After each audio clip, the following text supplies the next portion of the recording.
Imagine having to make a choice that goes against every instinct of survival you possess. Imagine standing at a crossroads in the middle of a barren desert. Behind you lies your homeland, the house of your parents, the possibility of remarriage, comfort, and familiarity. Ahead of you lies a foreign land where you are hated, a life of poverty, and a future that promises absolutely nothing but uncertainty. This was the impossible choice that defined the destiny of one woman, a woman who had every reason to give up, but instead chose to step into history. Today, we are walking through the journey of Ruth, but this isn't just a story about a widow in ancient times. It is a blueprint for how God transforms tragedy into triumph. By the end of this video, you will understand the 3 specific acts of courage Ruth displayed, lessons that have the power to change your life today. Let's go back to where it all began, the crisis. The story starts not with joy, but with funeral processions.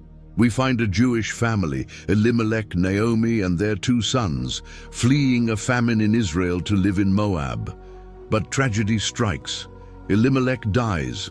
The sons marry Moabite women, Orpah and Ruth, and live there for 10 years. Then the unthinkable happens. The sons die too. 3 widows are left standing in a house that has become a tomb of memories. Naomi, the mother-in-law, is broken.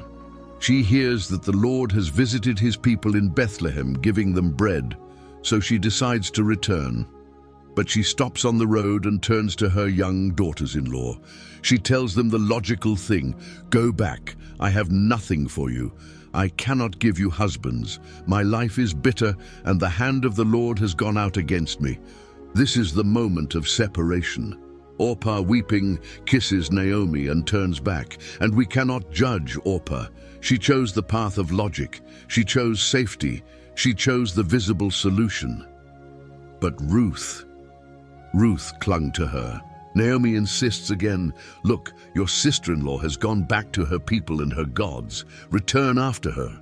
And here, amidst the dust and the grief, Ruth delivers one of the most powerful declarations of faith in human history. She says, "Entreat me not to leave you, or to turn back from following after you. For wherever you go, I will go, and wherever you lodge, I will lodge. Your people shall be my people, and your God my God." This leads us to our first lesson of courage: loyalty in the desert. It is easy to be loyal when the sun is shining, when the bank account is full, and when everyone is healthy. It is easy to follow God when he is giving you blessings. But Ruth's loyalty was forged in the dark. She committed to Naomi not because Naomi had something to offer, but because of a conviction of the soul. Ruth chose to walk by faith, not by sight. She chose a covenant relationship over personal convenience. Many of us today are like Orpah. We want the blessing without the burden. We want the destination without the dusty road. But Ruth teaches us that true character is revealed when there is no guarantee of a reward. She committed to the journey before she knew the outcome. She committed to the God of Israel before she had seen his deliverance. She embraced the desert season because she knew that her loyalty was more important than her comfort. Are you currently walking through a desert season where you feel like giving up on your commitments or your faith? If you believe that God values loyalty, even when life is hard, take a moment right now to hit the like button. Let's show that this community values faithfulness over convenience. And if you are new here, consider subscribing as we uncover the next 2 life-changing lessons from Ruth's journey. Ruth and Naomi arrive in Bethlehem. The whole city is stirred because of them, but Naomi is steeped in bitterness. She tells the women of the town, "Do not call me Naomi," which means pleasant. "Call me Mara," which means bitter, for the Almighty has dealt very bitterly with me. Naomi is blinded by her grief. She feels empty, but she doesn't realize that the emptiness she feels is actually space God is preparing to fill. And while Naomi sits in her grief, Ruth makes a decision. She does not sit and wait for a handout. She does not wait for a prophecy. She does not wait for someone to knock on the door with a bag of flour. Ruth stands up and says, "Let me go to the field and glean among the ears of grain." In ancient Israel, God's law allowed the poor to walk behind the harvesters and pick up the stalks that fell to the ground. It was humiliating, back-breaking work under the hot Middle Eastern sun. It was the work of beggars. Ruth, a foreigner, a Moabitess, a people often despised by Israelites, willingly takes the lowest place. She walks into the fields, and the Bible tells us something fascinating, and she happened to come to the part of the field belonging to Boaz, who was of the clan of Elimelech. She happened to come. To the human eye, it was a coincidence. To the eye of faith, it was providence. God was directing her steps, but he could only direct her steps because she was moving. Boaz arrives from Bethlehem. He is a man of wealth and standing. He notices Ruth immediately. Why? Not just because she was a stranger, but because of her diligence.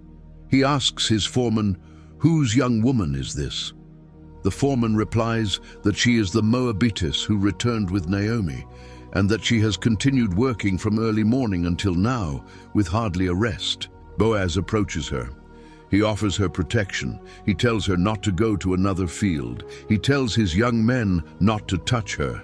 He even invites her to drink from their water vessels. Then he says something that pierces the soul. "The Lord repay your work, and a full reward be given you by the Lord God of Israel, under whose wings you have come for refuge." This brings us to our second lesson of courage. Action generates miracles. Ruth did not find her miracle while sitting on the couch of self-pity. She found her miracle while she was working in the field. There is a powerful spiritual principle here. God blesses movement. You cannot steer a parked car. Often we find ourselves praying for a breakthrough, for a job, for a spouse, for a ministry, for healing, and we wait passively for God to drop it in our laps. But Ruth teaches us that faith is an active verb. She humbled herself to do the small work, the dirty work, the gleaning. Perhaps you feel like you are just gathering crumbs right now. Maybe your current job feels beneath your potential. Maybe your ministry is small. Maybe you feel invisible. But realize this: it was in the field of humble labor that Ruth met her Redeemer. It was while she was serving her mother-in-law that God opened the door to her destiny. Boaz didn't fall in love with a woman who was idle. He extended grace to a woman who was faithful in the little things.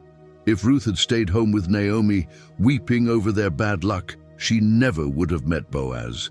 She had to go out. She had to sweat. She had to risk rejection.